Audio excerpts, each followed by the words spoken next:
Welcome to the State Bar of Texas podcast, your monthly source for conversations and curated content to improve your law practice. With your host, Rocky Dhir.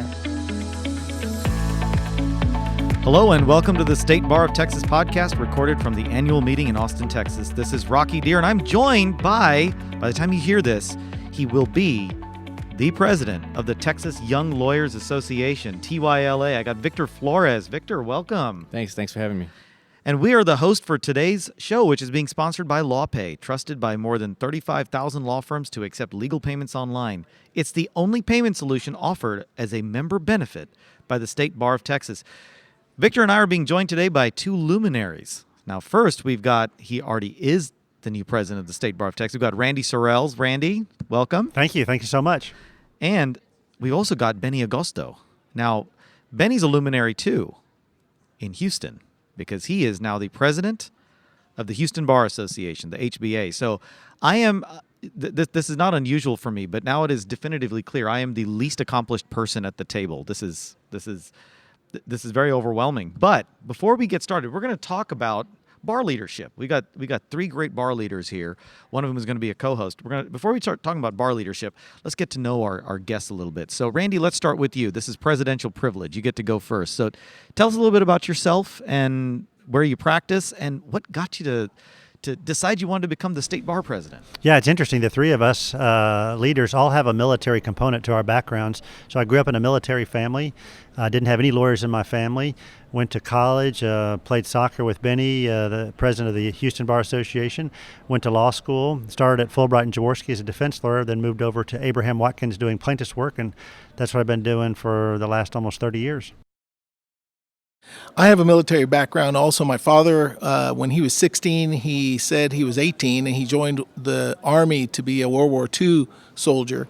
Oh, he was in World War II. Yes, and he's passed already, but he taught us that kind of attitude about life, that you do what's right and you go all out. And so I was blessed to come to Houston to play soccer. That's when I met Randy. We were roommates. Roommates where? At Houston Baptist University. We played soccer, Division I soccer. In college? In college. So you guys have known each other since college? Since 1981.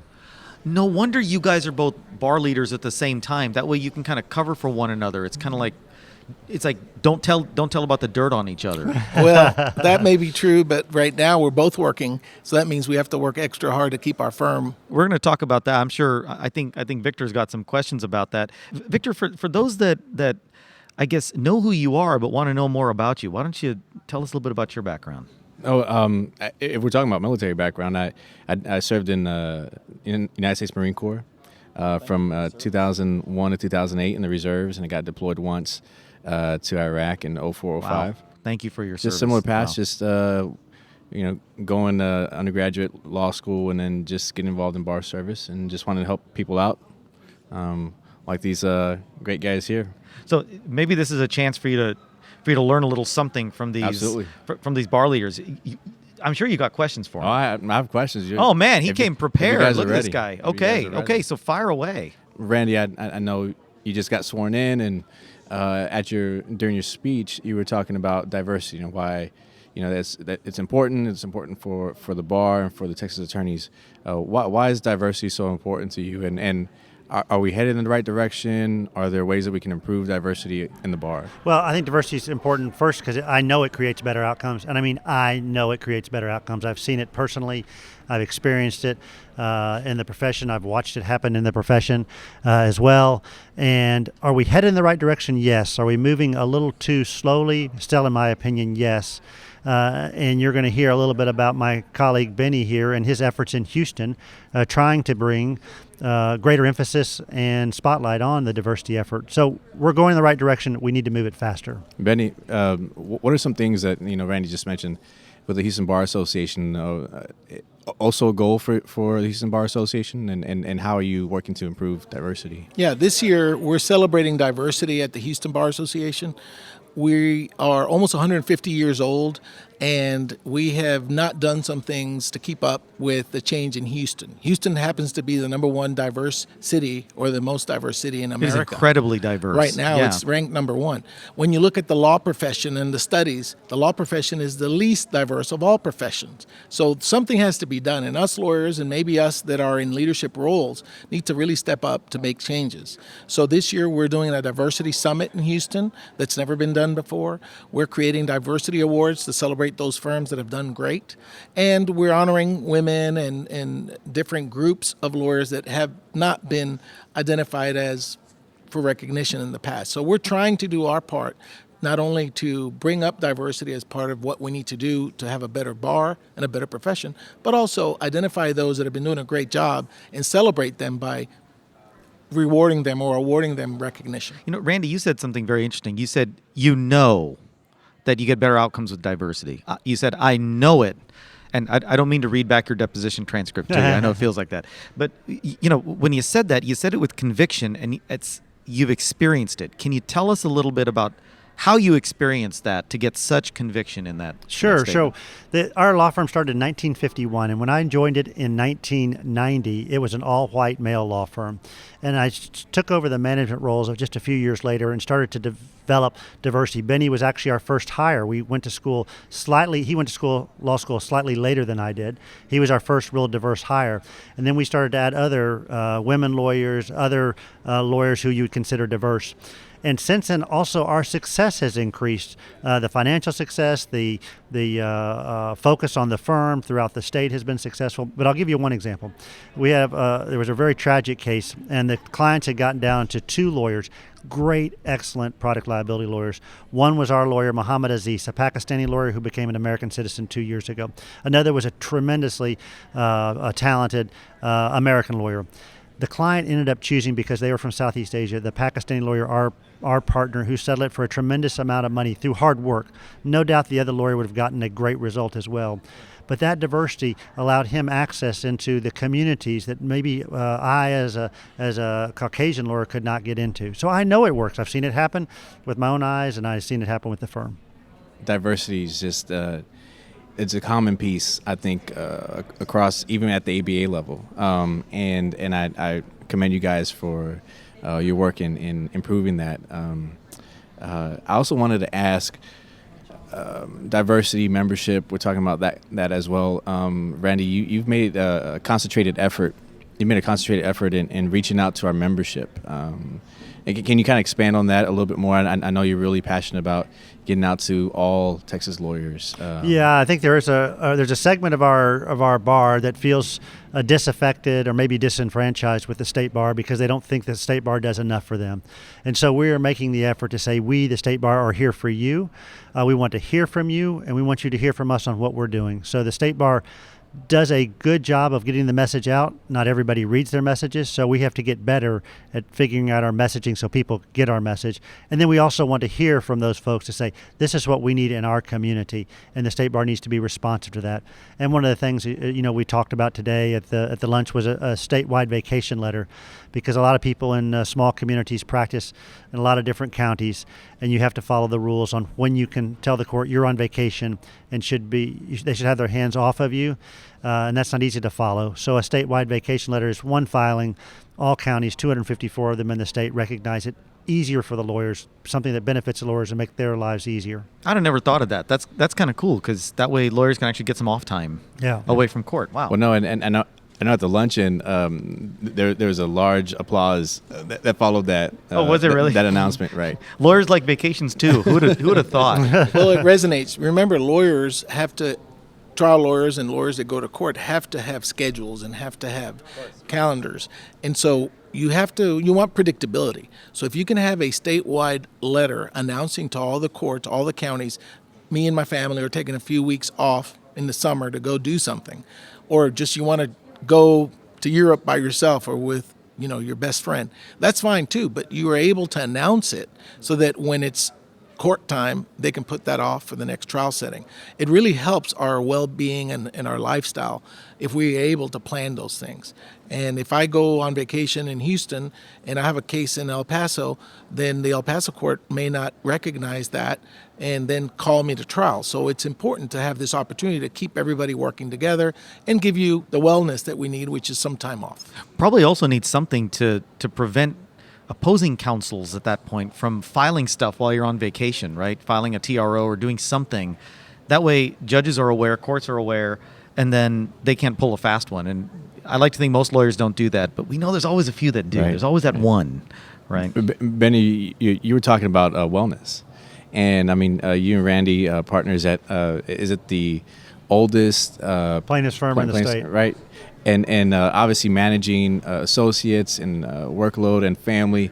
How do you guys deal with balancing work life and maybe what are some recommendations you give to younger lawyers trying to deal with that as well? I'll jump in because Randy preaches this all the time to our young lawyers as a managing partner for over 20 years of our firm, which is not easy in and of itself. He will be the first one to say it's not really balance, it's an unbalance. If you think you're going to balance your life and be a successful lawyer, it's going to be tough. You have to put in 100% commitment to your firm, to your work, to your charities, whatever you want to do. And then, of course, remember, you're at home sleeping most of the time. So your quality of time with your family is really the key. Focus on the quality. If you're at work all day and you're not focusing on the quality of your work, you're going to hurt too. Same thing at home. So it may be unbalanced, but if you focus on the quality of life that you have, the quality of practice that you have, and the quality of love you share with your loved ones at home, then that's going to keep you somewhat balanced and successful. I think that's great. I've actually never heard it explained that way, but just focusing on the quality, because we do have a short amount of time. There's only 24 hours in a day, and most of those are at the office or in transit, with traffic and everything. And when you get home, you just really want to be able to shut off maybe and just spend that quality time with family. That's great. That's good stuff. Plus now with devices, it's so tempting and so easy to just constantly be on your phone and see what's coming in and, oh my gosh, I got to be on my iPad. So I think that, Victor, that's a great question you ask because, yeah, we all need to learn how to unplug. And that's part of that is on us.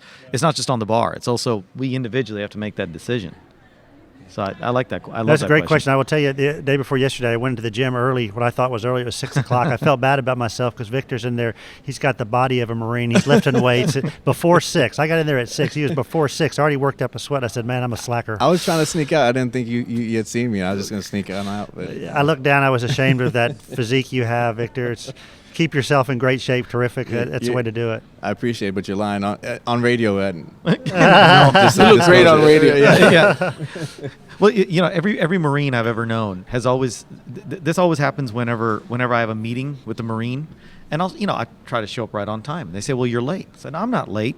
And they said, "Well, in the Marines, if you're on time, you're late. You're late. You always got to be there early." So that's probably why he was at the gym before you were. Yeah. Just as a last question, I guess, what can we expect from the State Bar and the Houston Bar Association?